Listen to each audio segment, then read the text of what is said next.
Hi friends, this is বানি and welcome to my channel. বন্ধুরা, আজকে আমি তোমাদের জন্য একটা ইম্পর্টেন্ট টপিক নিয়ে এসেছি। আজকে আমরা দেখব হ্যাভিং এর সমস্ত ব্যবহার। দেখো, ইংরেজিতে সেন্টেন্স তৈরি করার জন্য বা ইংলিশ বলার জন্য হ্যাভিং এর সমস্ত ব্যবহার জানাটা খুবই ইম্পর্টেন্ট, খুবই দরকার। দেখো, হ্যাভিং দিয়ে আমরা বিভিন্ন রকম সেন্টেন্স তৈরি করতে পারি। হ্যাভিং কিন্তু একটা গুরুত্বপূর্ণ টপিক। হ্যাভিং এর ব্যবহার তোমরা সঠিকভাবে না জানলে ইংরেজি বলাটা সত্যিই অসম্ভব। ইংরেজিতে বিভিন্নভাবে সেন্টেন্স তৈরি করাটা সত্যিই অসম্ভব। আজকের এই ভিডিওটাতে আমরা দেখব হ্যাভিং এর সমস্ত ব্যবহার, অর্থাৎ হ্যাভিং কে আমরা সেন্টেন্সে কত ভাবে ব্যবহার করতে পারি। আজকের পরে তোমাদের হ্যাভিং এর ব্যবহার নিয়ে কোনো রকম প্রবলেম থাকবে না, কোনো রকম কনফিউশন থাকবে না। তো তোমরা বুঝতে পারছো আজকের ভিডিওটা কতটা ইম্পর্টেন্ট। তোমরা কোথাও যাবে না, আমার সাথে ভিডিওটা একদম শেষ পর্যন্ত থাকবে।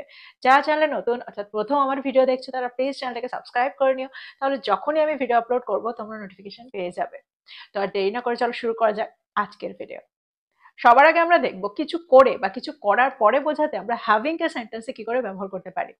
দেখো, স্ট্রাকচারটা হবে having plus V3 plus object. Example দেখো, কাজটা সম্পন্ন করে বা কাজটা সম্পন্ন করার পর সে একটা বিরতি নিয়েছিল। Having completed the task she took a break.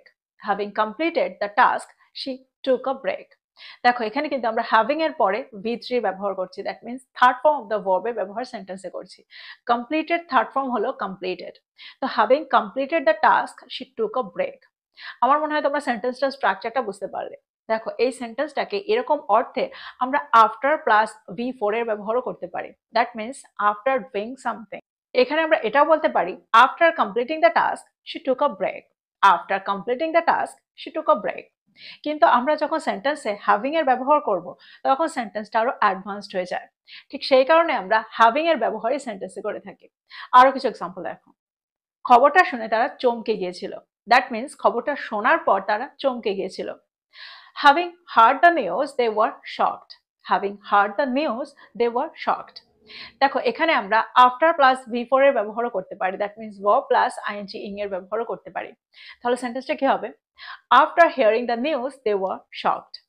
তো এক্সাম্পলগুলোর মধ্যে দিয়ে আমার মনে হয় তোমরা বুঝতে পারলে সেন্টেন্সে আমরা কিছু করে বা কিছু করার পরে বোঝাতে হ্যাভিং কে কি করে সেন্টেন্সে ব্যবহার করছি।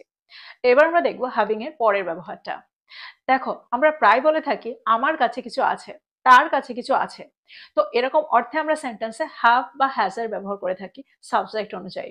দেখো, এখানেও কিন্তু আমরা হ্যাভিং এর ব্যবহার সেন্টেন্সে করতে পারি, অর্থাৎ কারো কাছে কিছু থাকা বোঝাতে আমরা হ্যাভিং এর ব্যবহার সেন্টেন্সে করতে পারি।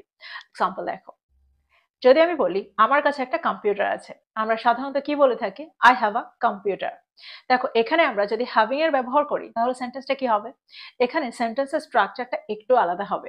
এখানে আমরা বলবো I'm having a computer. I'm having a computer.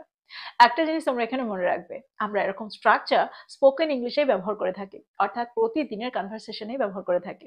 কিন্তু ফর্মাল কনটেক্সটে আমরা এরকম স্ট্রাকচার ব্যবহার খুব একটা করি না, অর্থাৎ ইনফর্মাল সেন্টেন্সেই আমরা এরকম স্ট্রাকচার বেশিরভাগ ক্ষেত্রে বানিয়ে থাকি।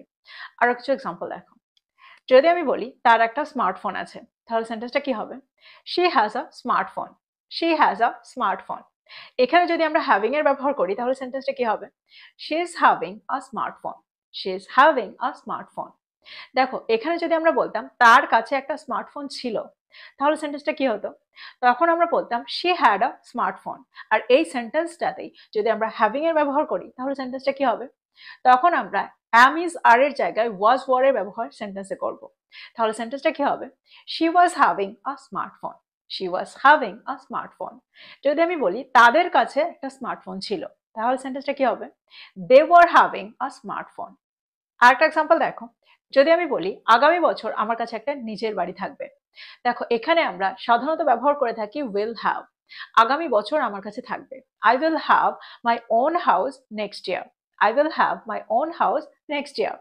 অর্থাৎ আগামী বছর আমার কাছে একটা নিজের বাড়ি থাকবে। এই সেন্টেন্সে আমরা হ্যাভিং এর ব্যবহার করব। তাহলে সেন্টেন্সটা কি হবে? I will be having my own house next year. I will be having my own house next year. এই সেন্টেন্সগুলোর স্ট্রাকচারটাকে ভালো করে লক্ষ্য করো। দেখো, এখানে আমরা হ্যাজ হ্যাভ এর পরিবর্তে অ্যাম হ্যাভিং, ইজ হ্যাভিং আর আর হ্যাভিং এর ব্যবহার সেন্টেন্সে করছি। দেখো, এই স্ট্রাকচারটার ব্যবহার আমরা সেন্টেন্সে তখন করতে পারি যখন আমরা বোঝাতে চাইবো কারোর কাছে কোনো কিছু আছে, দ্যাট মিনস এটার পরে স্ট্রাকচারটার পরে কোনো একটা অবজেক্ট থাকবে, এরকম অর্থেই কিন্তু আমরা সেন্টেন্সে এই স্ট্রাকচারটা ব্যবহার করব। কিন্তু এখানে তোমরা একটা জিনিস মনে রাখবে, আমরা যখন সেন্টেন্সে হ্যাজ হ্যাভ এর পরে ভার্বের থার্ড ফর্মের ব্যবহার পাবো, তখন কিন্তু আমরা সেন্টেন্সে আর এই স্ট্রাকচারটা ব্যবহার করতে পারবো না। তখন কিন্তু সেন্টেন্সটা প্রেজেন্ট পারফেক্ট টেন্স বা পাস্ট পারফেক্ট টেন্সে পরিণত হবে, অর্থাৎ সেই স্ট্রাকচারে সেন্টেন্সটা পরিণত হবে। তখন কিন্তু আমরা সেন্টেন্সে আর হ্যাভিং এর ব্যবহার করতে পারবো না। দ্যাট মিনস আমরা প্রেজেন্ট পারফেক্ট টেন্স বা পাস্ট পারফেক্ট টেন্সের স্ট্রাকচারে কখনোই আমরা হ্যাভিং এর ব্যবহার সেন্টেন্সে করতে পারি না। দেখো সেন্টেন্সে আমরা যখন অর্থ করতে চাই যে আমাকে কোনো কিছু করতে হবে, তখন আমরা সেন্টেন্সে I have to do something এর ব্যবহার করে থাকি। কিন্তু যদি আমরা এরকম অর্থ করতে চাই যে আমাকে এটা করতে হচ্ছে, তখন আমরা সেন্টেন্সে কোন স্ট্রাকচার ব্যবহার করব? দেখো তখন আমরা হ্যাভিং এর ব্যবহারই সেন্টেন্সে করব। অর্থাৎ আমাকে এটা করতে হচ্ছে, বাধ্যতামূলকভাবে আমাকে এটা করতে হচ্ছে। এক্সাম্পল দেখো, যদি আমি বলি আমাকে প্রতিদিন অফিসে যেতে হবে, তাহলে সেন্টেন্সটা কি হবে? I have to go to office daily. I have to go to office daily. যদি এখানে আমি বলতে চাই যে আমাকে প্রতিদিন অফিসে যেতে হচ্ছে, তাহলে সেন্টেন্সটা কি হবে? তখন আমরা বলবো I'm having to go to office daily. I'm having to go to office daily. That means আমাকে যেতে হচ্ছে, আমাকে প্রতিদিন অফিসে যেতে হচ্ছে। অর্থাৎ সেন্টেন্সটাকে আমরা কন্টিনিউয়াস ফর্মে রাখছি। যদি আমি বলি আমার মাকে প্রতিদিন খাবার রান্না করতে হচ্ছে, তাহলে সেন্টেন্সটা কি হবে? My mother is having to cook food every day. My mother is having to cook food every day. দেখো এখানে আমরা সাবজেক্ট অনুযায়ী am is are এর ব্যবহার করব। That means is having, am having আর are having এর ব্যবহারটা আমরা সাবজেক্ট অনুযায়ী করব। আরেকটা এক্সাম্পল দেখো, আমাকে ঘরটা পরিষ্কার করতে হচ্ছে, সেন্টেন্সটা কি হবে? I'm having to clean the room. I'm having to clean the room. যদি আমি বলি তাদের ঘরটা পরিষ্কার করতে হচ্ছে, তাহলে সেন্টেন্সটা কি হবে? They are having to clean the room. They are having to clean the room. তোমরা বুঝতে পারছো এরকম স্ট্রাকচারে আমরা সেন্টেন্সে হ্যাভিং কে কি করে ব্যবহার করছি। যদি আমি বলি আমাকে মিটিংটায় যোগ দিতে হবে, তাহলে সেন্টেন্সটা কি হবে? I will have to attend the meeting. I will have to attend the meeting. দেখো আমরা ফিউচারও সেন্টেন্সটাকে তৈরি করতে পারি, অর্থাৎ I will have to do something. দেখো এখানেও কিন্তু আমরা হ্যাভিং এর ব্যবহার সেন্টেন্সে করতে পারি, তাহলে সেন্টেন্সটা কি হবে? I will be having to attend the meeting. I will be having to attend the meeting. তো তোমরা বুঝতে পারছো এরকম স্ট্রাকচারে আমরা হ্যাভিং কে কি করে ব্যবহার করছি। এবার আমরা দেখবো হ্যাভিং এর পরের ব্যবহারটা। দেখো সেন্টেন্সে আমরা মোডাল ভার্বের সাথেও কিন্তু হ্যাভিং এর ব্যবহার করতে পারি। যদি আমি বলি তোমার এই বিষয়ে জ্ঞান থাকা উচিত, তাহলে সেন্টেন্সটা কি হবে? You should have knowledge about this. You should have knowledge about this. দেখো এখানে আমরা হ্যাভিং এর ব্যবহারও করতে পারি, তাহলে সেন্টেন্সটা কি হবে? You should be having knowledge about this. You should be having knowledge about this. দেখো এখানে আমরা বি হ্যাভিং এর ব্যবহার সেন্টেন্সে করব। ইউ শুড বি হ্যাভিং এর ব্যবহার সেন্টেন্সে করব। স্ট্রাকচারটাকে তোমরা খুব মন দিয়ে দেখো, খুব ভালোভাবে লক্ষ্য করো। এরকম স্ট্রাকচারে কিন্তু আমরা সেন্টেন্সটা তৈরি করব যখন আমরা হ্যাভিং এর ব্যবহার সেন্টেন্সে করব। আরেকটা এক্সাম্পল দেখো, তোমার কাছে অবশ্যই একটা স্মার্টফোন থাকা উচিত। দেখো অবশ্যই থাকা উচিত এরকম অর্থে কিন্তু আমরা সেন্টেন্সে মাস্ট এর ব্যবহার করে থাকি, তাহলে সেন্টেন্সটা কি হবে? You must have a smartphone. You must have a smartphone. এই সেন্টেন্সে যদি আমরা হ্যাভিং এর ব্যবহার করি, তাহলে সেন্টেন্সটা কি হবে? You must be having a smartphone. You must be having a smartphone. দেখো এখানে কিন্তু দুটো সেন্টেন্সের অর্থ একই হবে। আরেকটা এক্সাম্পল দেখো, যদি আমি বলি তার কাছে বইটা থাকতে পারে, তাহলে সেন্টেন্সটা কি হবে? He could have the book. He could have the book. তোমরা হয়তো এখানে ভাবছো যে কুড এর ব্যবহার এখানে কেন হলো। দেখো সেন্টেন্সে যখন আমরা পসিবিলিটি বোঝাবো, তখন সেন্টেন্সে কুড এর ব্যবহার আমরা করে থাকি। কুডের পুরো কনসেপ্টটা যদি তোমাদের ক্লিয়ার না থেকে থাকে, কুডের ওপরে আমি আলাদাভাবে ভিডিও তৈরি করেছি, সেটা তোমরা একবার গিয়ে দেখে নিও, তাহলে তোমাদের পুরো কনসেপ্টটা অর্থাৎ কুডের ওপর পুরো কনসেপ্টটাই ক্লিয়ার হয়ে যাবে। দেখো এখানেও কিন্তু আমরা হ্যাভিং এর ব্যবহার সেন্টেন্সে করতে পারি, তাহলে সেন্টেন্সটা কি হবে? He could be having the book. He could be having the book. তো আমার মনে হয় তোমরা বুঝতে পারলে সেন্টেন্সে আমরা মোডাল ভার্বের সাথে হ্যাভিং কে কি করে ব্যবহার করছি। আমার মনে হয় এই পর্যন্ত তোমরা বুঝতে পারলে। এবার আমরা দেখবো হ্যাভিং এর পরের ব্যবহার। দেখো খাওয়া বা পান করা বোঝাতেও আমরা হ্যাভিং এর ব্যবহার সেন্টেন্সে করে থাকি। যদি আমি বলি আমি সকালের খাবার খাই, তাহলে সেন্টেন্সটা কি হবে? I eat breakfast. দেখো এখানে কিন্তু আমরা হ্যাভ এর ব্যবহার করতে পারি। I have breakfast. দেখো হ্যাভ হলো এখানে মেন ভার্ব। সেন্টেন্সে ইট এর জায়গায় আমরা হ্যাভ এর ব্যবহার করছি। দেখো এখানে হ্যাজ আর হ্যাভ হলো ভার্বের ফার্স্ট ফর্ম, আর সেকেন্ড ফর্ম হলো হ্যাড। অর্থাৎ যদি আমি বলি আমি সকালের খাবার খেয়েছিলাম, তাহলে আমরা এখানে হ্যাড এর ব্যবহার সেন্টেন্সে করতে পারি ইট এর জায়গায়। অর্থাৎ আমাদের বলতে হবে আই এট ব্রেকফাস্ট। এখানে আমরা কি বলবো, আই হ্যাড ব্রেকফাস্ট। আর থার্ড ফর্মও কিন্তু হ্যাডই হয়, অর্থাৎ সেন্টেন্সে হ্যাভ এর থার্ড ফর্ম হলো হ্যাড। আর fourth form that means verb plus ING ing form হলো হ্যাভিং। অর্থাৎ সেন্টেন্সটা যখন কন্টিনিউয়াস ফর্মে থাকবে তখনই আমরা সেন্টেন্সে হ্যাভিং এর ব্যবহার করে থাকি। অর্থাৎ আমি সকালের খাবার খাচ্ছি, এরকম অর্থে আমরা সেন্টেন্সে ইটিং এর জায়গায় হ্যাভিং এর ব্যবহার করতে পারি। যদি আমি বলি আমি সকালের খাবার খাচ্ছি, তাহলে সেন্টেন্সটা কি হবে, আম হ্যাভিং ব্রেকফাস্ট। সে সকালের খাবার খাচ্ছে, তাহলে সেন্টেন্সটা কি হবে, শি ইজ হ্যাভিং ব্রেকফাস্ট। যদি আমি বলি সে সকালের খাবার খাচ্ছিল, তাহলে সেন্টেন্সটা কি হবে, শি ওয়াজ হ্যাভিং ব্রেকফাস্ট।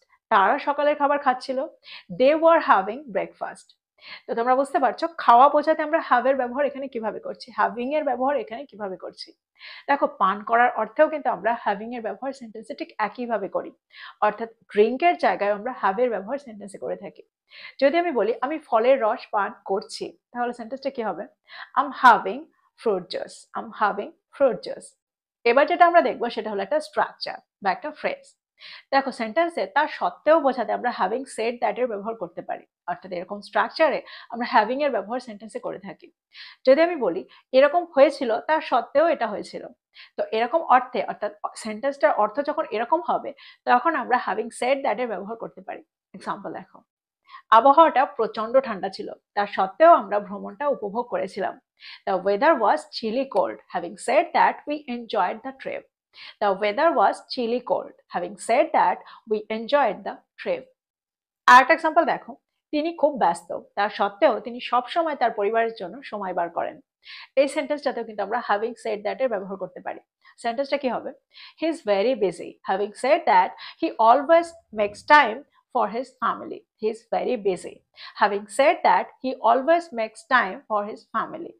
তো সেন্টেন্সে যখন কন্ট্রাস্ট শো করে, অর্থাৎ বিপরীত বোঝায়, দুটো ক্লজ একটা আর একটার বিপরীত বোঝায়, কন্ট্রাস্ট শো করে, তখন আমরা সেন্টেন্সে হ্যাভিং সেড দ্যাট এর ব্যবহার করতে পারি, তা সত্ত্বেও এরকম অর্থে।